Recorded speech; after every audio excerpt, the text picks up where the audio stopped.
Hello everyone, स्वागत है आपका राजस्थान ज्ञान यूट्यूब चैनल पे। आज से जो हम स्टार्ट करेंगे वो राजस्थान का इतिहास एवं संस्कृति स्टार्ट करेंगे, जो आपकी आरबीएससी की क्लास 10 की बुक है। इस बुक को हम लाइन बाय लाइन कवर करेंगे, क्योंकि आजकल जो क्वेश्चंस आ रहे हैं बुक के थ्रू आ रहे हैं, ऑथेंटिक सोर्सेज के थ्रू आ रहे हैं, तो हम इसको कवर करने जा रहे हैं क्लास 10 की बुक। ये आपका क्लास 10 की बुक का क्या है, कवर पेज है, जिसको जारी करता है माध्यमिक शिक्षा बोर्ड राजस्थान अजमेर। ये जो आपकी बुक है इसके अंदर टोटल आपके 11 चैप्टर्स है। इस बुक के अंदर आपके टोटल 11 चैप्टर्स हैं। जो हम आज से स्टार्ट करने जा रहे हैं वो आपका चैप्टर नंबर फर्स्ट है, राजस्थान का इतिहास एक परिचय। तो अध्याय फर्स्ट, राजस्थान का इतिहास एक परिचय। जो आपका 1949 था उससे पहले हमारा जो राजस्थान नाम का भौगोलिक इकाई के रूप में कोई अस्तित्व नहीं मिलता है, जो अपना ये राजस्थान है, क्योंकि उस समय क्या अलग अलग रियासतों में डिवाइड था, विभाजित था। तो 1949 से पहले इस नाम का कोई हमें क्या है भौगोलिक इकाई के रूप में अस्तित्व नहीं मिलता, मतलब इस जो एरिया है उसको क्या है राजस्थान के नाम से नहीं जाना जाता था। सबसे पहले 1800 के अंदर जो आपके जॉर्ज थॉमस थे, उन्होंने इस जो क्षेत्र का नाम क्या किया, राजपूताना रखा। जो जॉर्ज थॉमस ने इस क्षेत्र का नाम क्या रखा, राजपूताना रखा। कब? 1800 ईस्वी के अंदर। इसके बाद में 1829 के अंदर इन जो कर्नल जेम्स टोड थे, उन्होंने इस प्रदेश का नाम रखा रायथन या राजस्थान। कर्नल जेम्स टोड ने इसका नाम रखा रायथन या राजस्थान। उनकी बुक थी annuls and antiquities of Rajasthan. ये बुक का नाम है, जो आपको याद रखना है, एग्जाम्स में काफी बार पूछा जाता है। Annuls and antiquities of Rajasthan में उन्होंने इस क्षेत्र का, इस प्रदेश का नाम रखा रायथन और राजस्थान। तो जब हमारा आज़ादी के बाद में एकीकरण समाप्त हुआ, एकीकरण हो रहा था, तब चौथा चरण आपका समाप्त होता है 30 मार्च 1949 को। तब सबने इस सर्वसम्मति से इसका नाम रख दिया राजस्थान। तो सबसे पहले राजस्थान शब्द का यूज़ किसने किया, तो आपको लिखना है कि आपको जेम्स टोड आपका आंसर होगा। लेकिन जब ऑफिशियली कब अपनाया गया, ये 30 मार्च 1949 को अपनाया गया राजस्थान शब्द। इसके बाद में बात करते हैं जो राजस्थान था, इनके क्षेत्रों के काफ़ी प्राचीनतम नाम हमें मिलते हैं। जैसे हमें ऋग्वेद में देखने को मिलते हैं, महाभारत में भी इनका उल्लेख मिलता है। तो ऋग्वेद में जो हमें मिलता है वो आपके मरुत क्षेत्र है, धनव, जांगल, मत्स्य, सुसेन आदि शब्द हमें देखने को मिलते हैं ऋग्वेद के अंदर। आपका मरु और धनव का एक अर्थ होता है जिसका मतलब होता है मरुस्थल। मरु और धनव का एक ही अर्थ होता है जिसका मतलब होता है आपका मरुस्थल। और जो ये एरिया है आपका जोधपुर संभाग का एरिया है। जोधपुर इससे पहले सबसे पहले जाना जाता था मरु, फिर उसके बाद में मरुवार कहलाया, और कालांतर में इसको लोग कहने लगे मारवाड़ कहने लगे। जो आपका जांगल शब्द है, उसका प्रयोग वो क्षेत्र है जहाँ पे समी, केर, पीलू आदि क्या है मिलते थे। तो आज वर्तमान में जो आपका बीकानेर और नागौर के आसपास का क्षेत्र है उसको बोलते हैं हम जांगल देश। बीकानेर और नागौर के आसपास के क्षेत्र को बोलते हैं हम जांगल देश। फिर हमें जो राज्य देखने को मिलता है वो आपका मत्स्य है। मत्स्य का उल्लेख हमें महाभारत के अंदर देखने को मिलता है। जो आपका मत्स्य राज्य है वो आपका जयपुर, अलवर और भरतपुर तक फैला हुआ था। इसकी राजधानी थी आपकी विराटनगर। और भरतपुर के मथुरा क्षेत्र से सटे हुए क्षेत्र हैं, जिसमें आपका धौलपुर और करौली भी शामिल है। उसका जो अधिकांश भाग है कौन से राज्य में आता है, सुरसेन राज्य में आता है। सुरसेन राज्य भी क्या आपका एक प्राचीन राज्य था, और इसका महाभारत में उल्लेख देखने को मिलता है हमें। फिर बात करते हैं कि माही नदी के पास का प्रतापगढ़ के जो आपका भूभाग है उसको बोलते हैं कांठल। कांठल क्यों बोलते हैं, जो कांठे का मतलब होता है किनारा। तो माही नदी के किनारे पे बसा हुआ जो क्षेत्र है उसको बोलेंगे हम कांठल। और 56 गांवों का समूह होने के कारण प्रतापगढ़ बांसवाड़ा के मध्य का भूभाग को बोलेंगे हम छप्पन का मैदान।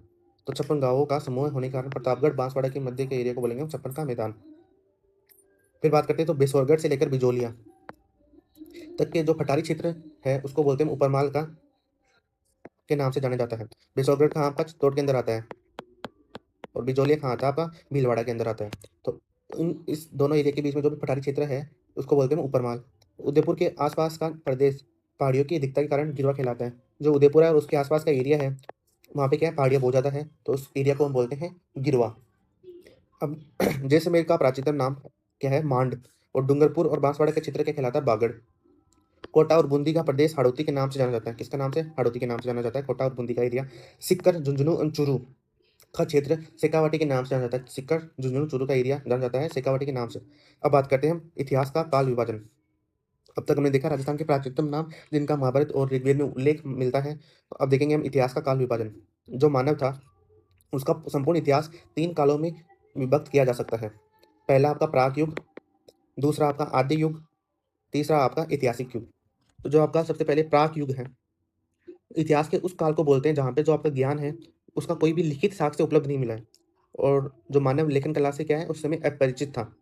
यानी कि इतिहास का वो काल जहाँ पे हमें कोई अभी तक कोई एविडेंस नहीं मिला है लिखित, और हम मानते हैं कि जो मानव था उस समय लिखना नहीं जानता था, तो उसको बोलते हैं प्राग युग। दूसरा युग आता है आपका आदि युग। यहाँ पे इस काल के अंदर हमें लिखित साक्ष्य तो मिले हैं, लेकिन जो लिपि में लिखे गए हैं वो उसको अभी तक हम पढ़ नहीं सके हैं। उसको बोलते हैं हम आद्य युग। तीसरा युग है आपका ऐतिहासिक युग। ऐतिहासिक युग इतिहास का वो युग है जहाँ पे हमें क्या लिखित साक्ष्य मिले हैं और वो स्पष्ट है और हम उसको क्या है पढ़ भी सकते हैं और उसको बोलेंगे हम ऐतिहासिक युग। तो भारतीय इतिहास के कालक्रम को इस प्रकार विभक्त कर सकते हैं। पहला आपका प्राग युग है। जो आपका प्राग युग है वो सृष्टि के आरंभ से लेकर हड़प्पा सभ्यता के पूर्व तक था। यानी कि सृष्टि जब आरंभ होती है उससे लेकर आपका हड़प्पा सभ्यता के पूर्व तक के काल को बोलेंगे हम प्राग युग। आदि युग बोलेंगे हम हड़प्पा सभ्यता से लेकर 600 ईसा पूर्व तक, उसको बोलेंगे आदि युग। फिर तीसरा है ऐतिहासिक युग, जिसको 600 ईसा पूर्व से लेकर वर्तमान तक, उसको बोलेंगे हम ऐतिहासिक युग। अब बात करते हैं प्रागैतिहासिक ऐतिहासिक राजस्थान के बारे में। प्राग युग में राजस्थान, जो अब तक हम जानते हैं कि जो मानव सभ्यता का विकास हुआ है आपका, जो आपका नदी के आसपास के एरिया में हुआ है। ये क्यों होता था? क्योंकि यहाँ पे जल की क्या प्रचुरता होती थी। यहाँ पे आपको फल कंदमूल आसानी से मिल जाते थे, काफ़ी मात्रा में मिलते थे और सघन वन होने के कारण यहाँ पे जो मांस मिलता था खाने के लिए, पशु पक्षी भी आसानी से मिलते थे। तो ज़्यादातर जो आपकी सभ्यता का विकास हुआ है वो आपका नदी घाटियों में ही हुआ है। सैकड़ों वर्षों में पूर्व राजस्थान की भौगोलिक स्थिति ऐसे ही थी। जो आपका राजस्थान का एरिया है वो क्या है आपका 33 सागर का अवशेष है। जो आज मरुस्थल है वो पहले यहाँ पे क्या है महासागर हुआ करता था। विद्वानों की मान्यता है कि सैकड़ों वर्षों पूर्व इस मरुस्थलीय भूमि में समुद्र विद्यमान था और सरस्वती, दृश्यवती नदियां इस समुद्र में आके गिरती थी। मानव सभ्यता के उद्भव के इस काल को हम क्या बोलते हैं? पाषाण काल। पाषाण मतलब होता है पत्थर। पाषाण काल बोलते थे। इसे हम 3 भागों में बाँट सकते हैं। पहला है आपका पूर्व पाषाण काल, दूसरा आपका मध्य पाषाण काल, तीसरा है उत्तर पाषाण काल। पहले बात करते हैं पूर्व पाषाण काल की। जो आपका पूर्व पाषाण काल है, राजस्थान में मानव का उदय कब हुआ यह निश्चित रूप से ज्ञात नहीं है, लेकिन यहाँ पे हमने खुदाई करी तो उससे हमें कुछ पाषाण मिले और विभिन्न विशेष रूप से क्वार्टजाइट पत्थर मिला हमें। इससे क्या है कि अनेक उपकरण से हमें ज्ञात होता है कि यहाँ पे जो मानव विद्यमान था वो आज से लेकर 1.5-2 लाख वर्ष पूर्व यहाँ पे मानव संस्कृति विद्यमान थी। 1870 ईस्वी में सीए हेकेट ने सर्वप्रथम जयपुर और इंद्रगढ़ से पत्थर से बनी पूर्व पाषाणकालीन हस्त कुठार यानी हैंडेक्स खोज निकाली। किसने? सीए हेकेट ने। कहाँ से? जयपुर और इंद्रगढ़ से। कुछ समय बाद आपका सेटनकार नामक जो आपका इतिहासकार है उन्होंने झालावाड़ से इसी युग के अनेक उपकरण खोज निकाले थे।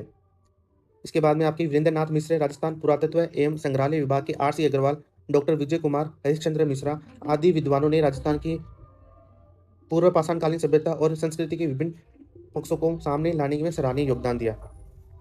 जालोर से इस युग के उपकरणों की खोज किसने करी? श्री बी आलवी ने करी थी। मध्य पाषाण काल की, जो का मध्य पाषाण काल है वो पश्चिमी राजस्थान में लूनी और उसकी सहायक नदियों चित्तौड़ की बेड़च नदी घाटी, विराटनगर से मध्य पाषाणकालीन उपकरण मिले। कहाँ से मिले? राजस्थान में लूनी नदी और उसकी सहायक नदियों से, चित्तौड़ की बेड़च नदी से और विराटनगर से हमें किसके अवशेष मिले? मध्य पाषाणकालीन उपकरण मिले हैं। जो ये उपकरण थे छोटे थे, हल्के थे, कुशलता से निर्मित थे। ये उपकरण jasper, agate, chert, carnelian, quartzite, chalcedony आदि पाषाणों से मिलेंगे। पत्थरों के नाम आपका jasper, agate, chert, carnelian, quartzite, chalcedony. जिसके उपकरण मिले हमें वो मिले हमें blade, engraver, triangle, crescent, trapeze, scraper, pointer आदि हमें क्या मिले हैं? उपकरण मिले हैं। तो आपसे पूछा जा सकता है कि ब्लेड, इंग्रेवर, स्क्रेपर, क्रेसेंट, ट्रेपेज, ट्राइंगल ये उपकरण कौन से काल से मिले? तो मध्य पाषाण काल से मिले हैं। और इन्हें क्या बोलते हैं? इन छोटे उपकरण को हम बोलते हैं माइक्रोलिथ यानी कि लघु पाषाण उपकरण। ये भी आपको रखना है याद, माइक्रोलिथ बोला जाता है इन उपकरणों को। फिर बात करते हैं उत्तर नवपाषाण काल की। उत्तर या नवपाषाण काल की, जो उत्तर या नवपाषाण कालीन सभ्यता का उदय आपके विभिन्न राजस्थान के एरिया में हुआ है, जैसे अजमेर, नागौर, सीकर, झुंझुनू, जयपुर, उदयपुर, चित्तौड़, जोधपुर से हमें उत्तर पाषाण कालीन सभ्यता के अनेक उपकरण मिले हैं। फिर बात करते हैं राजस्थान में धातु काल।